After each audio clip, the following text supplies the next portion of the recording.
Okay, so I already got my mountain mix, my color pre-mixed. I'm not worried too much about colors right now. I post a lot on my Instagram on colors I use. I think I have one on mountains. If not, I'll post it. They're different distances and stuff like that. You're gonna want to use different color, but for now, you're just gonna load up your palette knife. No rhyme or reason to this. Whatever you feel like. I'm just gonna randomly start. Just get the basic outline going. Don't worry about if you're covering the whole thing or not. You don't want to use a lot, but that's fine. I always use a lot. You don't want to leave a lot. I guess I should say that. You can use a lot. We're just gonna scrape off a lot of it when we're done. So yeah, just randomly. I really like, if you watch some old Bill Alexander, I really like the way his mountains, he does his. They just look really natural. I do a lot of points in mine just because that's the way palette knife is. Well, he's got a lot of different curvatures and stuff when he does his mountains. I really like the way he does it. I also like the way when he does his snow on it, and I'll get into that a little bit. So we're just scraping. I got my basic outline.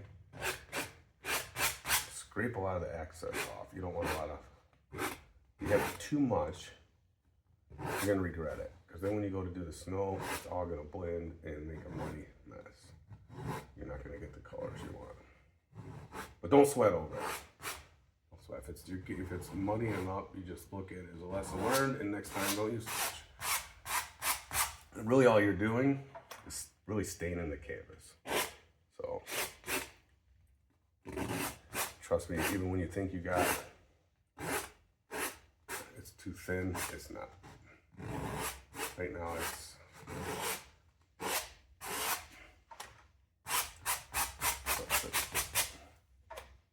then what I do is I'll take my brush, and I use this brush for the base white, the blue, and now I'm just wiping off. It's still got some blue in it. I'm just wiping it off on a paper towel. Like I said, I don't like stopping and doing the thinner because I struggle to get all the thinner out.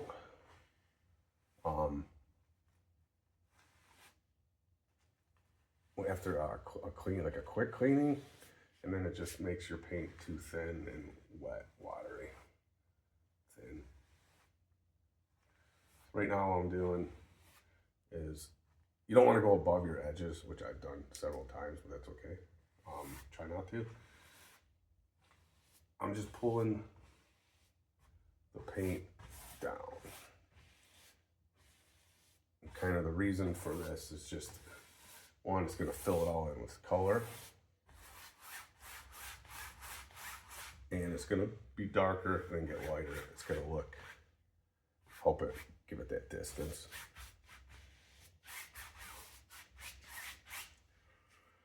A lot of time this is kind of you'd watch Bill Alexander a lot.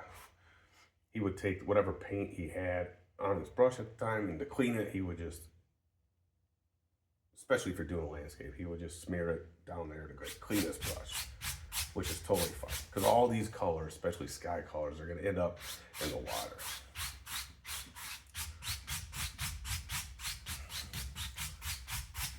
You don't have to do that, but I do that a lot. All right, now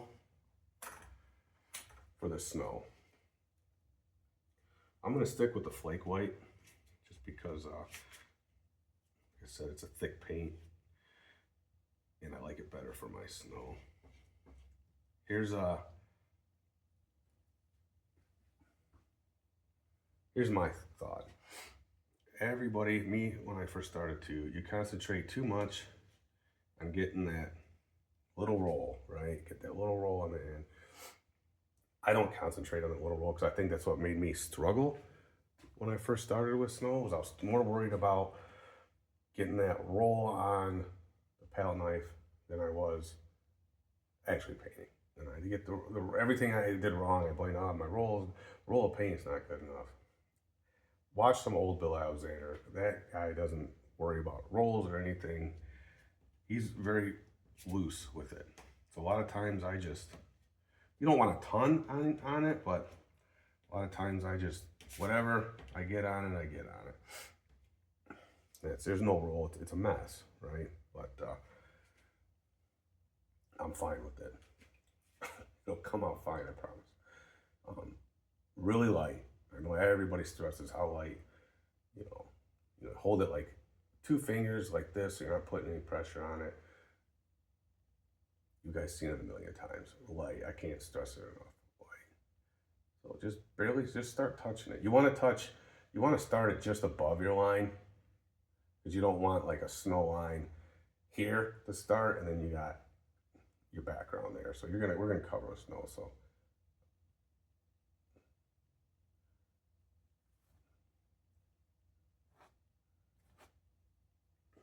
this is where I'm gonna struggle to explain probably, because this is just something you're gonna have to do 100 times. I used to get a big canvas and just do mountains, and then when I was done, I'd scrape it all off, start again. Do your mountains, then do the snow, different color mountains, whatever. I mean, you could just use 2 colors, honestly. You could just do a black or maybe a Van Dyke brown for your mountain, get white for the snow, and just practice them. Finding ridges and stuff, best thing to do is just look at pictures of mountains, maybe look at other people's paintings of mountains, how they do them. I see a lot, especially with beginners, where they do, they just look like claws. They're like perfect triangles, and there's really, mountains don't look like that. So any mountains probably don't look like this either, but you want to do it random. Like you could just do them all like this, which I did a lot when I was starting off, but give it some shape. And you'll see these, what we're gonna do later when you got these voids in the snow where there is no snow. Right now, and the reason I'm doing my white snow on this side is because this is where I decided I want the sun to be shining from. The other sides of the ridges, we're gonna do a different color. You don't always have to do snow. You can do a mountain with no snow on it, and you would just use like a brown. It's just to show the rock, like a dark, a lighter brown on this side where the sun's hitting, darker brown on that side.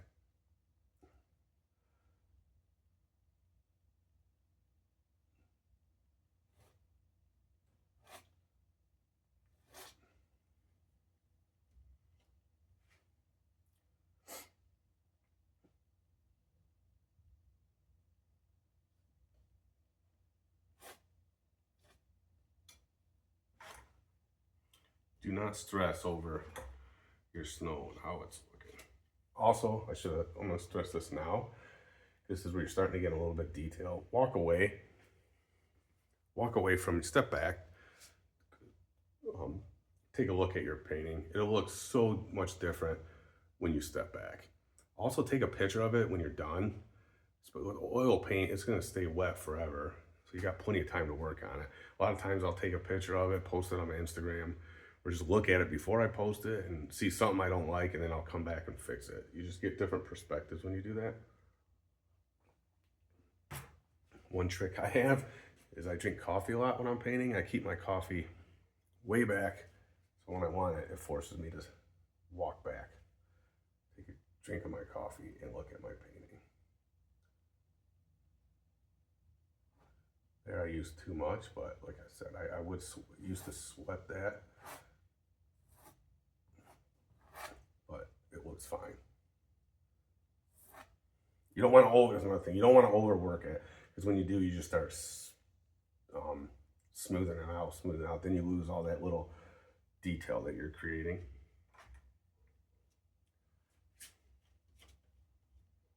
If you feel comfortable going with the roll, go ahead. But I really think a lot of my struggles early on came from stressing over roll. And if you don't like here, I'm not happy with the way, like I lost a lot of paint going down. So just add it. feel like when you don't use the roll and you're just kind of slopping it on your palette knife, you get more detail. At least I think I get more detail. I mean, there's kind of a roll there, but it's not, you know, like that one. Now I just read it, don't have a roll at all. So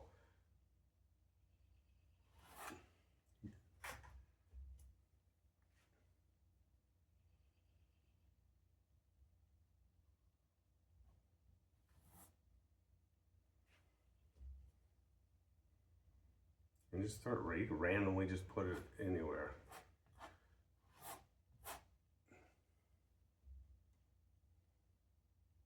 In fact, this one I think I want to kind of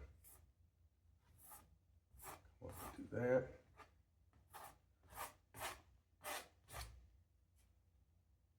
Watch on these stretched canvases too, because sometimes the ends come out and it's just all the paint slops there, but it's not big of a deal. We're gonna, that'd be a perfect place to put a tree, actually. That'll be okay. Now, here's something I like to do. I put that little bit of yellow in the clouds. I'm gonna use that, still got that paint down here with the yellow in it. Not a lot. I'm gonna take some of that paint with the yellow in it, and I'm gonna go over the white, just in spots. I do that a lot, but sometimes it don't show up on the videos or on my pictures I post online.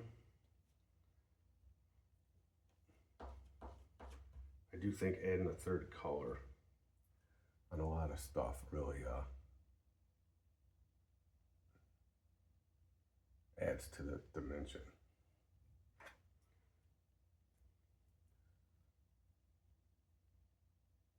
I kind of think I learned that from watching, I say it was Diane Andre would do, often mention like three colors.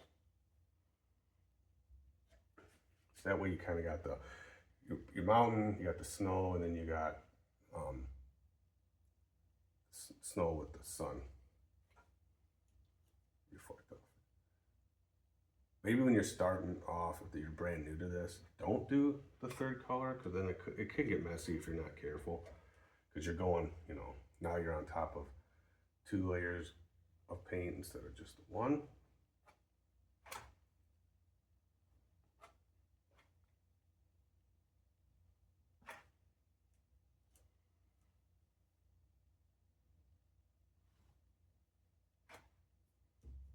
Also, you probably can't see it, but I'm also every often I'm taking my palette knife and wiping it off. I'll show you my setup in another video. All right. Now what I'm gonna do is take that flake white, add it just a tip. Remember, blue is really strong, so just all the blue, if you can see it, that I'm gonna add to my white. And I think it's probably a lot, but it don't have to be blue. It could actually mix a little bit of mountain color with it too.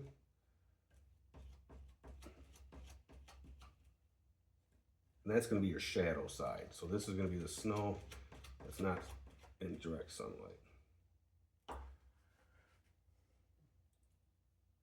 So now what you're gonna do is you're gonna take all these voids where you can see them. You don't wanna cover the whole mountain. You do not wanna do that with white or blue. You want some of that to show through. So I'm gonna start anywhere. Start here, and you'll see. And you're just gonna come the opposite. I usually look for little areas, step back, and be like, oh, that's a ridge.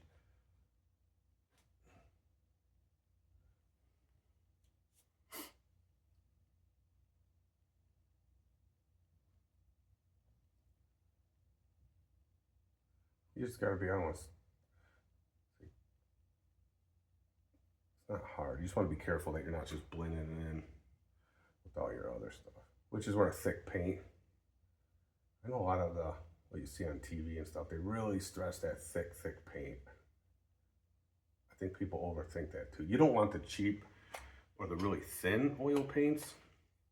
I love Gamblin. It's what I've had the best luck with. I've tried them all.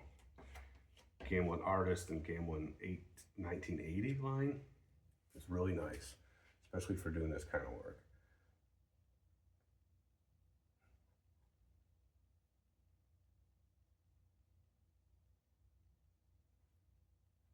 You're just hitting, kind of showing these ridge lines. And all that blue is representing is the snow on the other side of the ridge that's not seeing the sun, the shadow. You can kind of start to see that yellow I put in there a little bit more.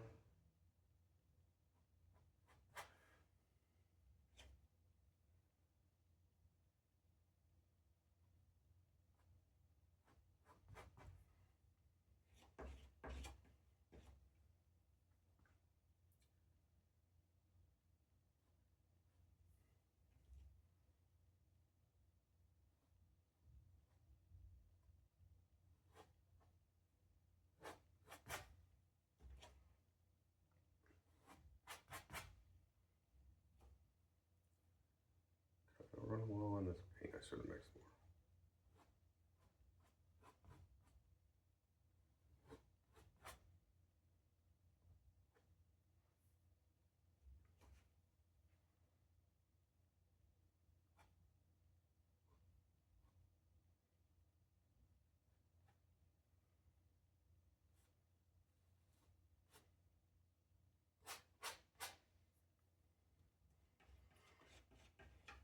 Also use the small portion of your palette knife too to get in the little ones, the little crevices if you want.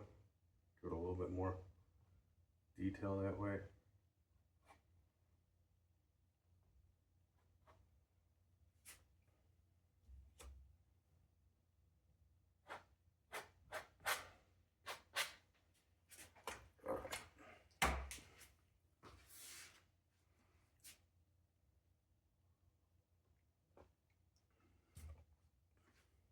So I'm done with my mountain. Now what I want to do is I want to take my brush. Now I will clean up my brush or get a new brush that's clean.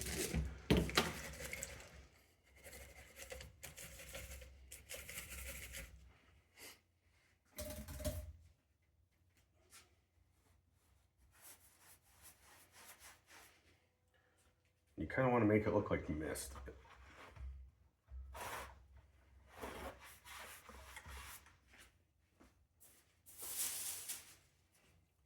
What you do is you just come here. You don't have to cram it. See, I got, you can kind of see there where I went right to the white because I got too much thinner on my brush. Still, basically, so all you're doing is just kind of mixing all the colors. You don't want to go crazy with it. Lightly tap it, what I do. Random. Can't really stress that enough. You're not going to see patterns in this like in nature, so just